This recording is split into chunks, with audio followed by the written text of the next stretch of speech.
Hello there, Seraphim17 once again. This is my Hitman 2 Master Difficulty Suit Only Silent Assassin using the Fibre wire. This is the first mission of the game, the tutorial, and it is entitled Nightcall. I will be playing, of course, on Master Difficulty as mentioned, and the only three things to really know about this difficulty are that it's going to limit your saves. You have one save that you can use, that is it. The next thing is there's going to be more cameras. You'll notice this immediately because all of the paths that worked on hard mode will no longer work, usually without a little bit of finagling. And then the final thing is that the enemies are a little bit more alert. This one is the thing you'll feel the least, but at certain moments it will crop up and start really messing with you.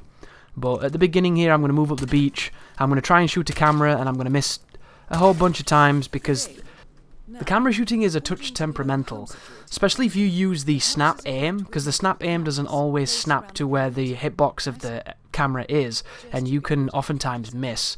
But the best way to alleviate this is to get as close to it as you can.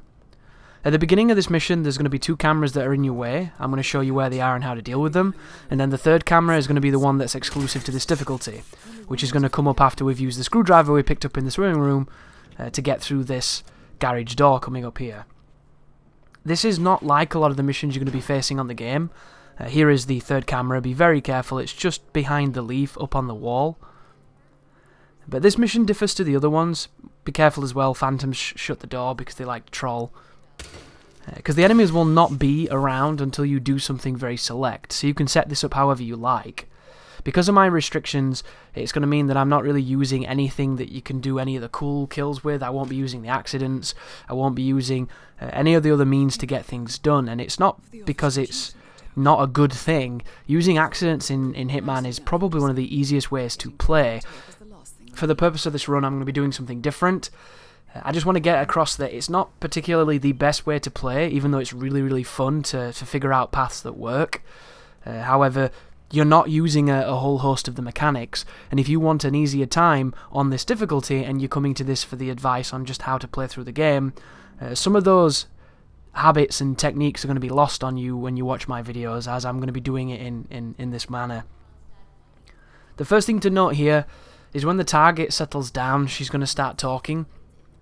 And there's going to be two people in the room. There's going to be the Del Boy looking guy who moves to the left, and there's going to be the guy with the man bun who's over on the right.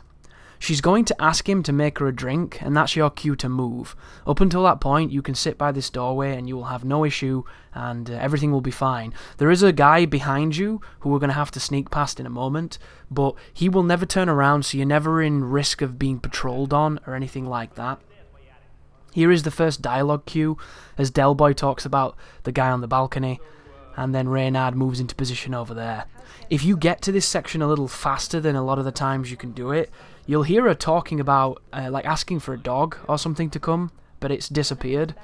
And at first I thought this difficulty had added maybe felines, or, I say feline, that's a cat, canines. I thought they might have been wolves or something along those lines.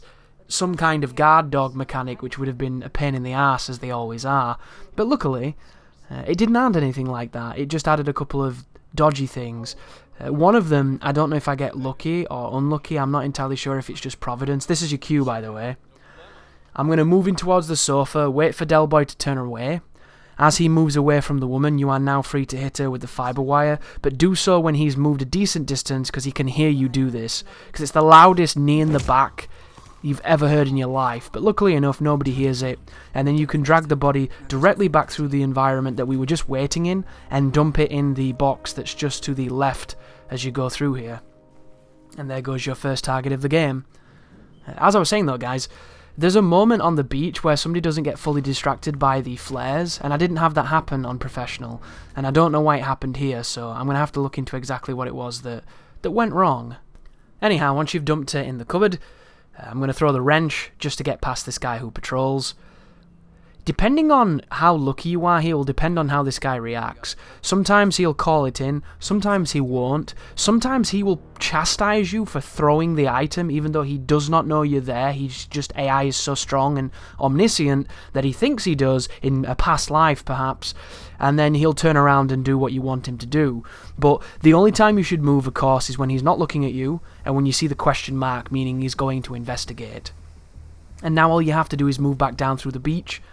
And don't worry about the cameras. You can turn them off in the safe room, which is what I did.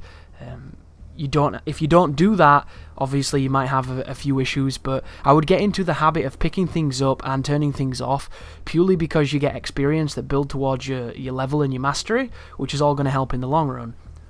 But when you go into deep grass like this, you'll notice that 47 now has this circular effect around him. It's to do with the concealment, and you'll notice on the bottom left on the map that it tells me that I'm concealed when I'm inside it. Whenever you are concealed, you tend not to be spotted, even on master difficulty, but every so often it can be a little bit finicky, so just be careful. And then for this you have to shoot the explosive in the back of the truck, and just be a little bit careful. I don't know if my positioning was off here than the last time I did this, and I wasn't as far forward in the deep grass as I thought I was, but there's going to be one particular dude who strays really close to where I need to go, and he has a shotgun, and I'm going to distract him with the coin, because it's a safety play that I didn't really want to have to make, but I made it anyway. You only get one save on Master, and I'm not much of a Hitman player for doing things in single segments, especially when it's something as obnoxious as this, but do you see him? I've never seen him do this before. Admittedly, I've only done this mission twice on Master, but the first time I did it, this guy wasn't here, so it might be to do with my positioning, but all I'm going to do is progress towards him, pop the coin on, chuck the coin. It gives me a little tutorial on the coins, because I've only played this level like 7 times, so why not? And then the moment he starts looking interested in finding out what that jingling noise was, we're going to make it all the way to the bottom of the beach. And I'm going to stand up and sprint. Sprinting while you're crouched is quieter than obviously normally sprinting. Use it as much as you can, it's going to really save your life. And that is the end of the first mission in the walkthrough. And here is all the shit that we did. So, there's the achievement proving it was on Master. Here's all the accolades mentioning suit only, silent assassin, fibre wire only, all that good stuff. They call you the piano man for doing it. And it's also going to be confirmed here. There's my time, 7 minutes. There's my score. And then there, no evidence, unnoticed. That's pretty much it, guys. Thank you so much for watching. I hope you look forward to the rest of the walkthrough. And you take care now.